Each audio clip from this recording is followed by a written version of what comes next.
देखो, बड़ी अंदर की बात है कि आप लोग दिन भर साधन करते हैं, लेकिन जब आप शयन करते हैं तो असावधान हो जाते हैं। बस वहां आपको समझना है, शयन का समय आप अंतिम समय समझो। उस समय इधर उधर देखो मत, इधर उधर चिंतन मत करो। बहुत सूक्ष्म बात है। आपकी रात पवित्र जाएगी, आपकी रात भजन में जाएगी और आपकी रात प्रकाशमय होगी, अंधकार में नहीं होगी। और ये गुरु कृपा से प्रारंभ में ही बात डाल दी गई थी कि सोने के समय जरूर बैठना है, शयन करने के पहले हमें बैठना है। कुछ बातें डिलीट करनी है, कुछ बातें पुनः स्थापित करनी है।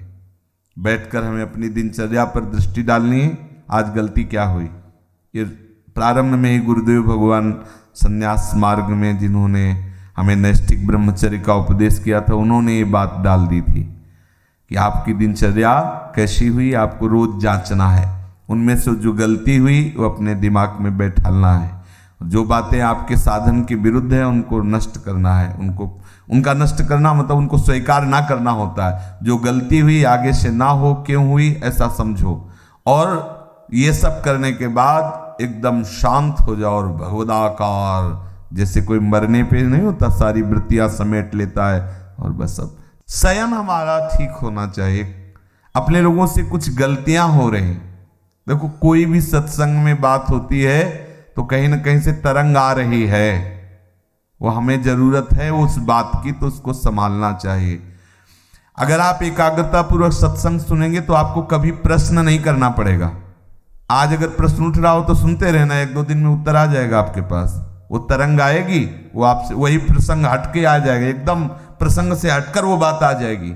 ये तरंग आकर के बुलवा देगी, क्योंकि सर्वांतर्यामी गुरुदेव आपके भी हृदय में ईश्वर भी है, तो वही बुलवा देंगे। कुछ साधक क्या करते हैं, प्रमाद स्थिति करते हैं कि जैसे दिन भर सेवा परिचर्या या जो भी गृहस्थ हो या विरक्त हो, अब रात्रि के समय वो समझते हैं कि अब सोने जाना है, थोड़ी देर मनोरंजन कर लेते हैं।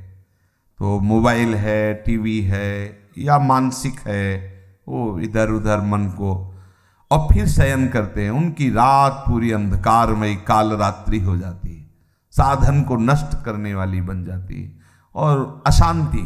सुबह वो निरुत्साहित उठते हैं, सुबह वो खोए हुए उठते हैं, सुबह वो अपने को अधूरा पाते हैं, उत्साहहीन। अब वो केवल बनावटी रह जाता है, आंतरिक खोखले हो जाते हैं। इसलिए आप रात्रि को संभालिए, रात्रि को संभालिए। शयन के समय आप बहुत सावधान रहिए, तो सुबह आपका संभल जाएगा। सुबह संभल गया तो पूरा दिन संभला रहेगा, रात्रि संभल गई तो पूरा जीवन संभला रहेगा। बहुत ही एकांतिक वार्ता है। आप शयन के समय कभी मोबाइल मत चलाइए, क्योंकि मोबाइल एक ऐसी वस्तु है जो पूरे विश्व ब्रह्मांड को अपने में समाये हुए है। वो गूगल क्या कहते हैं, जो भी सर्च करो सब उपस्थित कर देता है। बलिहारी ऐसी सिद्धि तो महात्माओं में भी कभी कभी नहीं होती थी, जैसी सिद्धि मोबाइल में है। नहीं, सर्च करो, हर विषय लो। महात्मा भी है तो एक सब विषय का थोड़ी वो सिद्ध होता है, वो तो भगवत विषय का सिद्ध होता है। और जो मोबाइल है वो हर विषय का सिद्ध है। अब किधर भी सर्च, बोले राधा कृपा तो वो राधा कृपा कटाक्ष शुरू कर देगा, और वहां से सत्संग तो राधा केलकुंज से सत्संग शुरू कर देगा, और कुछ भी तो और कुछ भी शुरू कर, जो चाहो। हाँ, हरि कृपा कछ दुर्लभ नहीं तो मोबाइल कृपा कछ दुर्लभ नहीं, जो चाहो सब। अब साधक तो वैसे ही, जो साधक का मन है वैसे ही मतलब तूफान समझो। अब उसको एकांत मिलाओ, शयन, दरवाजा बंद, बोले अब तो भजन करते हुए डूबना है, वो डूब गए। मोबाइल बहुत बड़ा सहयोगी भी है।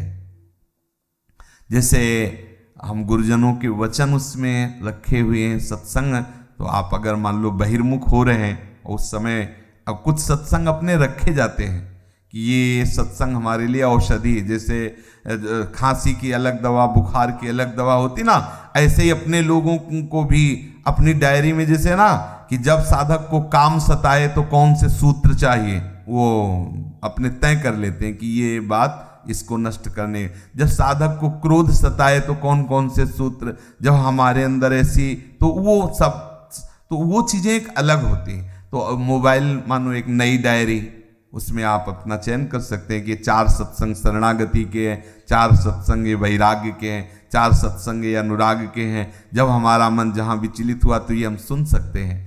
तो अगर हम कुमार्गगामी प्रयोग करें तो बहुत बड़ा हमारे लिए हानिकारक है, और अगर सन्मार्ग में साधक के लिए वास्तुतः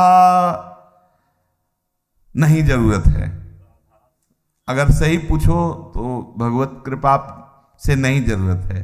अब लौकिक की सब व्यवहार की तो बात अलग ही है, वो क्या जरूरत नहीं है, वो गुरु कृपा से अभी तक प्रयोग में नहीं आया, अभी तक पास नहीं है।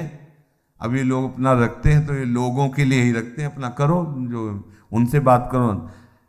अपने पास नाम रूपी मोबाइल है, उसको सर्च करो, जिसकी जानना चाहो जान सकते हो, जो जानना चाहो जान सकते हो। आप देखो ना, इसमें बहुत बड़ी सामर्थ्य है। जो अरे निकुंज का लाइव मोबाइल दिखा सकता है? नहीं दिखा सकता। सर्च करो इस समय राधा प्यारी कैसे मुस्कुरा रही, भला दिखा दे। राधा प्यारी कैसे, ये राधा नाम सर्च करो, आपको दिखा देगा। राधा राधा राधा राधा राधा डूबो। भाई ये शयन के समय कुछ साधक गड़बड़ी करते हैं, चाहे गृहस्थ हो चाहे विरक्त हो। आपके पास मोबाइल है, आपके कमरे में टीवी लगी हुई है, मान लो आप गृहस्थ हो, आप ऐसा सब, तो आप शयन को संभाल लीजिए। शयन में गंदी बात नहीं होनी चाहिए, गंदे दृश्य नहीं होने चाहिए। ये जो गृहस्थी में संतान उत्पत्ति की भी बात है, वो एक संयम से है, शास्त्र संयम से है। वो केवल भगवत आराधना मात्र है, अपनी वासनाओं की पूर्ति के लिए नहीं। वासनाओं की पूर्ति के लिए कहीं भी कोई बात नहीं शास्त्र आज्ञा करता, अपनी आराधना की पूर्ति के लिए है। ये भी एक आराधना है गृहस्थ धर्म में, वो अपने संतान उत्पत्ति करके पितृ आदि की तृप्ति के वो व्यवहार बकाया शुद्ध परमार्थ में भगवत चरणारविंद की आसक्ति प्रधान जीवन होना चाहिए, चाहे वो गृहस्थ हो चाहे विरक्त हो। तो हम खुद जानते हैं कि हमारा मन किधर जा रहा है और हमसे क्या करवा रहा है। ये प्रार्थना है सब साधकों से, विनम्र प्रार्थना है कि आप अगर एकांत में ऐसा कुछ दृश्य देखते हो, ऐसा कुछ करते हो, तो आप ना करें। ये नियम ले लीजिए कि मोबाइल जब शयन करने जा रहे हो तो उसके पहले ही उसका स्विच ऑफ कर दीजिए। ज्यादा बातचीत भी किसी से मत रखिए, जितनी आवश्यकता है। तो ये यंत्र है, बस 2 शब्दों का उत्तर हाँ ना या कोई बात है। कुछ लोग ऐसे होते हैं कि वो घंटों ऐसे ही लगाए रहते हैं। साधक कैसे बात करेगा इतनी देर, कैसे बात कर सकता है? उसका तो चिंतन छूटेगा। हाँ ना में उत्तर दे लो, चलो कोई अगर व्यवहार के लिए आपके पास यंत्र है। लेकिन किसी किसी को देखते थे चिपके ही रहते हैं इसमें मोबाइल में। हाँ और क्या ये है? छोड़, नाम जप कर, भगवत चिंतन कर, लीला कथा में डूब, ये क्या और उसमें लगे हुए है। हाँ, सावधान रहिए इन यंत्रों से।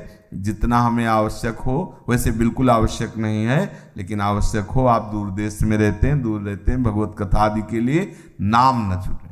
और शयन के समय नाम में भले 1 मिनट बाद आप सो जाते हैं, लेकिन नाम का ऐसे ध्यान करते हुए उसका फल होगा। आप नाम के ध्यान में ही जगेंगे। देख लेना, ये मतलब अनुभूत विषय है।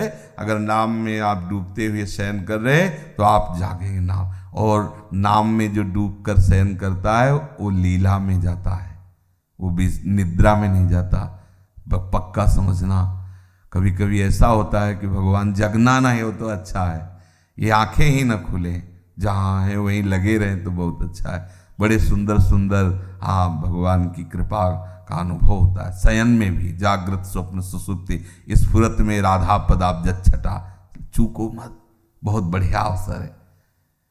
अगर आप इन बातों को ध्यान देकर सुनेंगे तो ये हृदय की बातें हम कहते हैं। मतलब देखो, एक होता है कि हम श्लोक बोले और इस श्लोक का अर्थ होता है भैया चले हमारा 2 घंटे का समय।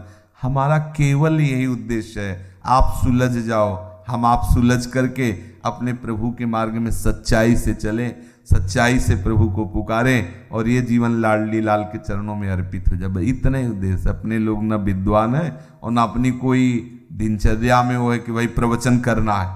अपने हृदय की बातें आपस में कर लेते हैं और सुलझ जाते हैं और प्रिया प्रीतम तक चलते हैं। बस बात इतनी है, यहाँ की जो चर्चा है ना, बस वो इतनी है कि हम आपस में समझें कि हमारी गलतियां कहाँ हो रही, हमारे भजन में त्रुटि कहाँ हो रही, हमारा भजन का जो प्रभाव है वो हम पे लागू क्यों नहीं हो रहा है। हम सावधानी पूर्वक अगर चलें तो बहुत जल्दी हम परमानंद में डूब जाएंगे। ये जहाँ जहाँ हमारा मन जा रहा है वहाँ से हटाना होगा, हमें प्रिया प्रीतम के नाम बल से प्रिया प्रीतम में लगाना होगा।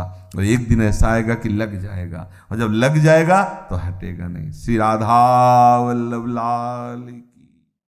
देखो, बड़ी अंदर की बात है।